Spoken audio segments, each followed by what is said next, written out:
নমস্কার, আমি অর্পিতা। আজকে একটি অন্যরকম পনিরের রেসিপি নিয়ে আপনাদের সামনে হাজির হলাম। আশা করি সকলের খুব ভালো লাগবে। তাহলে চলুন সম্পূর্ণ ভিডিওটি শুরু করা যাক। সম্পূর্ণ ভিডিওটি দেখার অনুরোধ রইল।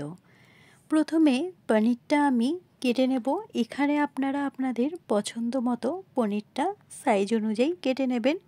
চাইলে ছোট করতে পারেন, আমি খুব বেশি ছোট সাইজ করিনি। সরিষার তেল দিয়ে দিয়েছি। সরিষার তেল একটু গরম হলে পনিরগুলোকে হালকা ফ্রাই করে নেব। খুব বেশি ডিপ ফ্রাই করার প্রয়োজন নেই, একদম হালকা করে ফ্রাই করে নিলেই চলবে। পনিরগুলো ফ্রাই করে একটি পাত্রে তুলে রেখেছি। সেই একই তেলের মধ্যে আমি এবার রেসিপিটি করব। প্রথমে দিয়ে দেব আদা এবং রসুন গ্রেট করে রেখেছি সেটিকে। এখানে আমি আদা এবং রসুন গ্রেট করে নিয়েছি। চাইলে আপনারা আদা এবং রসুন মিক্সচার গ্রাইন্ডারে পেস্ট করেও নিতে পারেন। এবার আদা আর রসুনের খুব ভালো যখন একটা স্মেল বেরিয়ে এসেছে, তখন অ্যাড করেছি কুচি করে রাখা পেঁয়াজ। পেঁয়াজটা খুব ভালো করে কিন্তু এবার ফ্রাই করে নিতে হবে। আমি আজকে নিরামিষ পনির রেসিপি শেয়ার করছি না। বেশ কিছুদিন আগে পনিরের একটি নিরামিষ রেসিপি শেয়ার করেছি, চাইলে আপনারা সেটি একবার দেখে নিতে পারেন। আশা করি সকলের খুব ভালো লাগবে। এখানে পেঁয়াজটা আমি হালকা ফ্রাই করে নেব। এবার অ্যাড করব এখানে কেটে রাখা টমেটোগুলোকে। দেখতেই পাচ্ছেন টমেটোগুলো একটু বড় মাপের কেটেছি। যখন মূল রেসিপিটি তৈরি হয়ে যাবে টমেটোগুলো কিন্তু গলে যাবে, সেই জন্য বড় মাপের কেটেছি।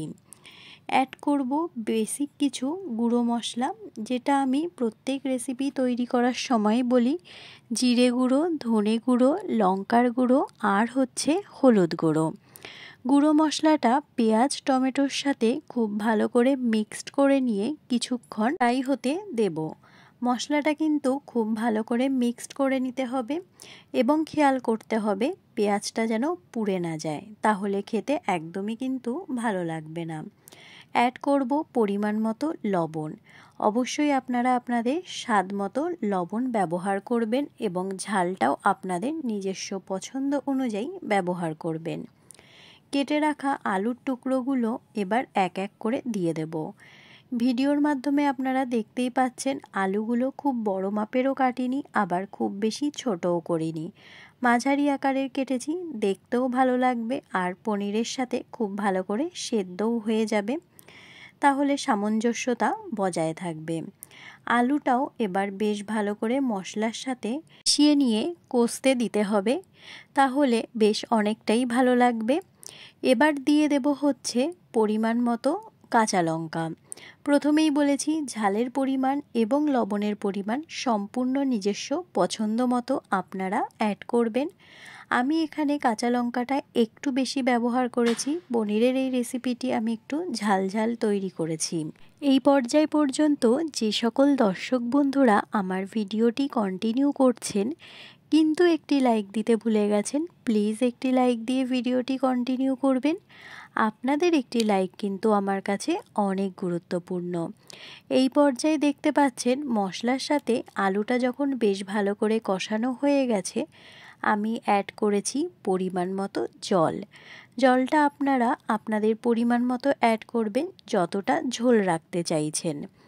ঝোলটা যখন খুব ভালো করে ফুটে উঠবে তখন চেক করে নেবেন আলুটা সেদ্ধ হতে কতটা সময় বাকি আছে, কারণ আলুটা কিন্তু সেদ্ধ হতে একটু বেশি টাইম লাগবে। যেহেতু আলুটা আমি আগের থেকে সেদ্ধ করে নিইনি, সেই জন্য ঝোলটা দেখতেই পাচ্ছেন বেশ ভালো করে কিন্তু ফুটে উঠেছে। পনিরের তো অনেক রকম নিরামিষ আইটেম আমরা খেয়েছি, এভাবে একবার পেঁয়াজ দিয়ে তৈরি করে দেখবেন, আশা করি সকলের খুব ভালো লাগবে। ঝোলটা যখন বেশ ভালো করে ফুটে উঠেছে তখন হালকা ফ্রাই করে রাখা পনিরগুলোকে আমি অ্যাড করে দেব, যাতে পনিরের মধ্যে মশলাগুলো খুব ভালো করে ঢুকে যায়, তাহলে খেতেও অনেকটাই ভালো লাগবে। পনিরগুলো খুব বেশি নাড়াচাড়া করব না, যেন ভেঙে না যায় সেই কারণে। পনিরের এই রেসিপিটি একবার আপনারা গরম ভাতের সাথে সার্ভ করে দেখুন, আশা করি সকলের খুব ভালো লাগবে। আমার বাড়ির সকলেই ভালো খেয়েছে, সেই জন্য আপনাদের সাথে এই রেসিপিটি শেয়ার করছি। এই পর্যায়ে দেখতে পাচ্ছেন ঝোলটা বেশ ভালো করে আমি ফুটিয়ে নিচ্ছি।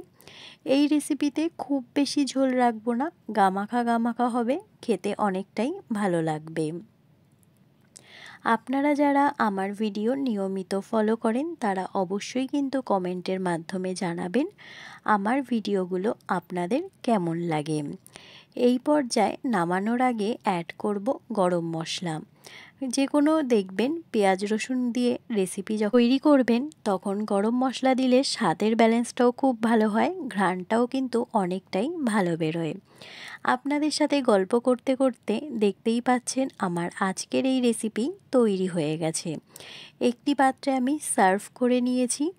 আমার আজকের এই নতুনত্ব পনিরের রেসিপি আপনাদের কেমন লাগলো অবশ্যই কিন্তু কমেন্টের মাধ্যমে জানাবেন। ভালো লাগলে আমার পাশে থেকে যাওয়ার অনুরোধ রইল। সকলে ভালো থাকবেন, সুস্থ থাকবেন। নমস্কার।